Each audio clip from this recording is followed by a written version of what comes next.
Bonjour, mes élèves. La première partie, on a parlé de la simultanéité. Toujours dans l'expression du temps, on a parlé de la simultanéité avec ces 4 cas. Là, le cas où les deux actions se produisent. Deuxième cas, les deux actions se déroulent. Troisième cas, une action se produit alors que la deuxième action se produit. Et le quatrième cas, les deux actions se répètent en même temps. Voilà la simultanéité. Deuxième rapport de temps, c'est l'antériorité. Exemple, j'arrive après que le train est parti. J'arrive après que le train est parti. Donc la phrase est une phrase complexe. Il y a une proposition principale, j'arrive, et une proposition subordonnée après que le train est parti. Le subordonnant après que. Remarquons que l'action de partir est antérieure par rapport à l'action d'arriver. Si on cherche à schématiser, je vais écrire ici, je prends ici l'action de partir et partir, et l'action d'arriver est antérieure l'action de partir, elle est antérieure par rapport à l'action d'arriver. J'arrive. Donc ici, il s'agit d'un présent. C'est maintenant. Voilà. L'action de partir qui est subordonnée est antérieure par rapport à l'action d'arriver, c'est-à-dire qu'il marque l'antériorité par rapport à l'action d'arriver. Deuxième cas, j'arriverai après que le train sera parti. L'action subordonnée, c'est sera parti. Elle est à quel temps? Elle est au futur antérieur. Tandis que l'action principale est au futur. Donc on dit que le futur antérieur marque l'antériorité par rapport au futur simple. Je vais le signaler ici, c'est sera parti. Et l'action d'arriver, il est ici, arrivera. Et voilà. Donc, futur antérieur marque l'antériorité par rapport au futur simple. Le passé composé marque l'antériorité par rapport au présent de l'indicatif. Troisième cas, j'arrivais après que le train fut parti. Maintenant, il s'agit des temps du passé. Les temps du passé. L'action de partir, à quel temps est-elle? Il est au passé antérieur. Alors que l'action d'arriver, elle est au passé simple. Donc, le passé antérieur marque l'antériorité par rapport au passé simple. Le train fut parti. Le train, j'arrivais, donc on dit j'arrivais après que le train fut parti. Il nous reste un quatrième cas. Je suis arrivé après que le train, ici il me manque le déterminant, le train a été parti. Donc dans la principale, on a un passé composé. Et dans la subordonnée, il faut employer un temps qui marque l'antériorité par rapport à ce temps. Dans les exemples précédents, vous avez vu le futur antérieur marque l'antériorité par rapport au futur simple. Le passé antérieur marque l'antériorité par rapport au passé simple. Si on donne d'autres exemples, pour deux actions qui se déroulent, on peut parler d'un plus qu'au parfait. Action qui se déroule, il marque l'antériorité plus qu'au parfait par rapport à l'imparfait. Et voilà, l'imparfait. Le plus qu'au parfait, il marque l'antériorité par rapport à une action à l'imparfait. Il reste le quatrième cas. Le temps qui va marquer l'antériorité par rapport à une action au passé composé. Le train a été parti. Il ne s'agit pas ici de la voix passive, mais il s'agit de la voix active également. C'est la voix active. À quel temps est le verbe partir? Il est au passé surcomposé. C'est le passé surcomposé. J'ai l'auxiliaire avoir et deux participes passés. Le verbe partir se conjugue avec l'auxiliaire être. L'auxiliaire être au passé composé.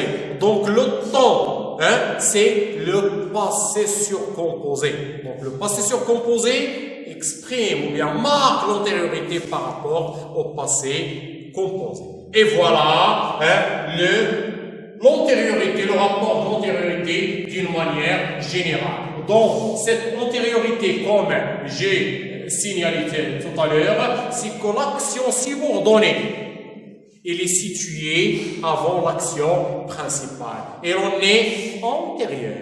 Les subordonnants marquant l'antériorité, on a appris que, une fois que, et moins précisément quand et lorsque. Rappelons qu'après que est toujours suivi d'un temps à l'indicatif, puisque l'expression du temps est un fait réel, un fait positif, un fait sûr. Voilà pourquoi on utilise le mode indicatif. Voilà. Les différents aspects de l'antériorité. Premier aspect, l'antériorité immédiate. On parle de l'antériorité immédiate. Observons. Dès que Marie sera arrivée, je partirai. Dès que, on peut employer aussitôt que, à peine que, dès que Marie sera arrivée, je partirai. Donc, je partirai quand? Juste, après l'arrivée de Marie. Donc, cette antériorité, elle est immédiate par rapport à l'action principale. Voilà. À peine que Marie ait mangé, il fait sa sieste. Toujours l'antériorité. J'ai futur antérieur dans la subordonnée et un futur simple dans la principale. Un passé antérieur dans la subordonnée, un passé simple dans la principale. Aussitôt qu'elle a eu mangé, elle a fait sa sieste. Un passé surcomposé dans la subordonnée, un passé composé dans la principale. On peut employer les subordonnants dit que, aussitôt que, sitôt que, à peine que. Voilà. Deuxième cas, c'est le début de l'action principale par rapport à l'action antérieure. Le début de l'action principale par rapport à l'action antérieure. Exemple, depuis que le blé a été coupé, il fait mauvais. Il fait mauvais, c'est la principale, mais quand il fait mauvais, ou bien c'est la question, c'est pas quand, c'est depuis quand. Elle a fait mauvais depuis que le blé a été coupé. Schématisons cet exemple. Oui. Voilà l'action. Et le blé a été coupé. Le blé a été coupé. Depuis que le blé a été coupé, c'est une action qui dure. Il fait mauvais. Il fait mauvais depuis ce point jusqu'au moment où l'on parle. Depuis ce point où le blé a été coupé, à ce point du temps, il fait mauvais. Jusqu'à quand, on ne sait pas, mais voilà le point du temps qu'on a pris comme parole, le moment où l'on parle. Il fait mauvais. Voilà. Donc, il fait mauvais dès le début de cette action. On peut employer depuis que, depuis le temps que, depuis le moment où. Il faut faire attention, c'est que depuis que ne s'emploie jamais au futur. Jamais au futur. Voilà, ça c'est très très important. Troisième cas, et le dernier en ce qui concerne l'antériorité, c'est le cas où les deux actions se répètent. Et comme on l'a vu dans la simultanéité, pour les actions qui se répètent, il suffit d'employer un pas plus qu'au parfait et un imparfait. Voilà. Quand Paul avait mangé, il faisait la sieste. Quand Paul avait mangé, le plus que parfait, l'auxiliaire est à l'imparfait. Donc, c'est le manger au plus que parfait. Il faisait la sieste. Comment on comprend ces deux actions, il y a une action les deux actions se répètent. C'est-à-dire que Paul faisait sa sieste chaque jour quand il avait mangé. Au passé, l'emploi d'un plus que parfait et d'un imparfait suffit à marquer la répétition. Voilà, c'est ce qu'on peut dire. C'est tout ce qu'on peut dire concernant l'antériorité. Et il nous reste le troisième et le dernier rapport d'action du temps, c'est la postériorité. Et commençons la postériorité dans les subordonnés du temps, c'est-à-dire qu'on utilise les subordonnés. Observons, j'arrive avant que le train parte.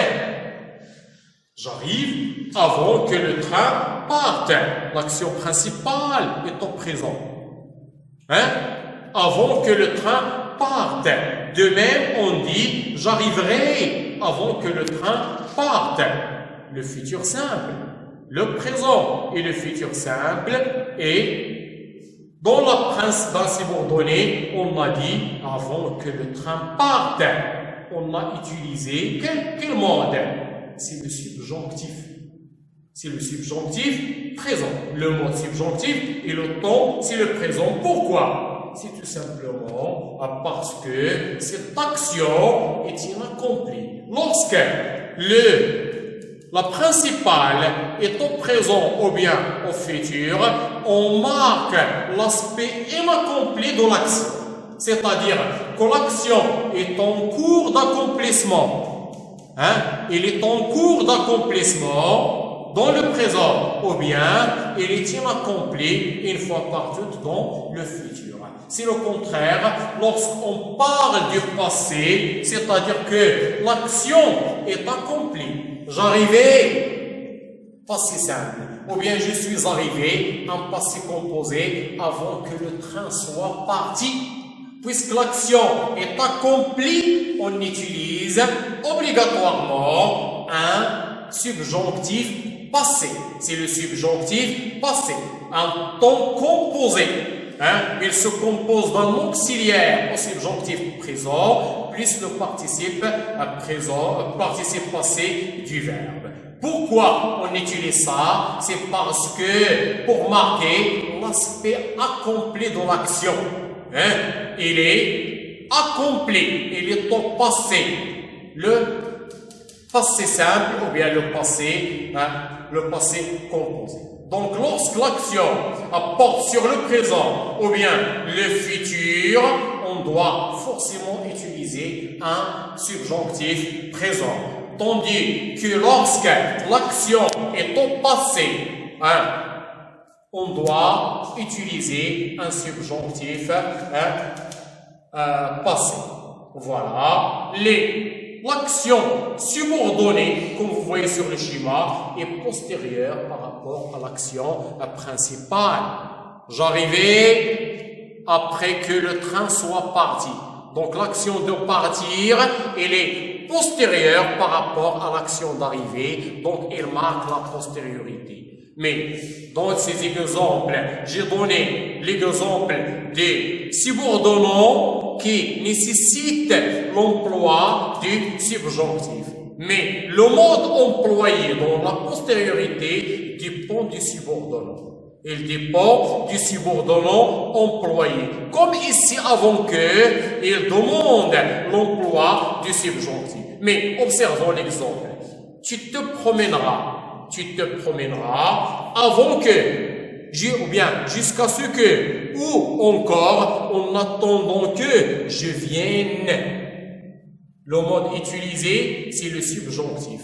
Donc, c'est trois subordonnants. Avant que, jusqu'à ce que, et en attendant que, il exige un subjonctif. Voilà. Pourquoi un subjonctif présent ici? Comme j'ai expliqué tout à l'heure, c'est pour marquer l'aspect inaccompli de l'action. Voilà. Dans la deuxième colonne de ce tableau, tu te promèneras avant le moment où. jusqu'au moment où, ou bien en attendant le moment où je viendrai. Le mode utilisé ici, c'est le mode indicatif. C'est l'indicatif. Donc, c'est trois subordonnants avant le moment où, jusqu'au moment où, et en attendant le moment où, demande l'emploi de l'indicatif. Ça, c'est obligatoire. Ces trois demandes utilisent le mot subjonctif, alors que ces trois-là utilisent le mode indicatif. Voilà.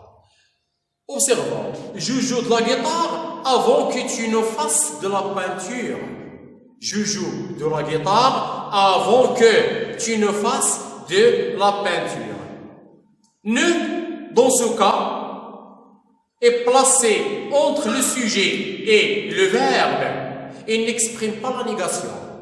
C'est pas ne qui exprime la négation, mais ce ne, il renforce juste la postériorité. On l'appelle ne explicite. On l'appelle ne explicite. C'est pas ne qui marque la négation, mais tout simplement, il renforce la postériorité. Voilà. Donc, on a vu la postériorité dans les phrases complexes. Maintenant, dans les phrases simples, avec d'autres moyens, également les prépositions. La subordonnée temporelle peut être remplacée si le sujet des deux actions est le même par un infinitif simple pour marquer une action inaccomplie, ou bien composée pour marquer une action accomplie. La subordonnée, je répète, temporelle peut être placée par quoi? Par un infinitif. Mais dans quel cas elle est remplaçable par un infinitif? C'est dans le cas où le sujet des deux actions est le même. Exemple, je réfléchis, ou bien je réfléchirai avant de parler. Je réfléchis, présent. Je réfléchirai, futur simple, avant de parler. Le sujet de l'action de réfléchir, c'est je. Le sujet de parler, c'est toujours je. L'action de réfléchir et l'action de parler ont le même sujet. Donc, voilà pourquoi on a utilisé une préposition suivie ici d'un infinitif présent. C'est pour marquer l'action inaccomplie de l'action. On a un présent et on a ou bien un futur. Dans les deux cas, les deux autres cas, je réfléchis, ici un passé simple, j'ai réfléchi un passé composé avant d'avoir parlé. On a utilisé un infinitif passé. L'infinitif passé, l'auxiliaire à l'infinitif présent, suivi d'un participe passé, du participe passé du verbe. Et voilà, merci. Ou bien avant de quitter, voilà, il nous reste l'emploi, à parler de l'emploi des adverbes aussi. On peut employer un groupe nominal complément circonstanciel de temps précédé d'une préposition marquant la postériorité comme avant, aussitôt avant ou bien un moment avant. Exemple, j'arriverai avant le départ du train. Voilà, il est suivi d'un nom avant le départ. Un groupe nominal complément circonstanciel de temps et pas un groupe infinitif comme l'exemple précédent. Un groupe infinitif. Mais ici, c'est un groupe nominal avant le départ du train. Voilà. On peut utiliser avant, ou bien aussitôt avant, ou bien à un moment avant. Les adverbes marquant la postériorité, on a postérieurement, ultérieurement, plus tard, le lendemain, le surlendemain. Exemple, j'arriverai à 8 heures, tu me rejoindras plus tard. L'action de rejoindre est postérieure à l'action d'arriver. Le moyen utilisé, c'est l'adverbe plus tard. Voilà, comme ça, donc on est arrivé à la fin de cette leçon. Merci beaucoup pour votre attention et à la prochaine leçon, Inch'Allah.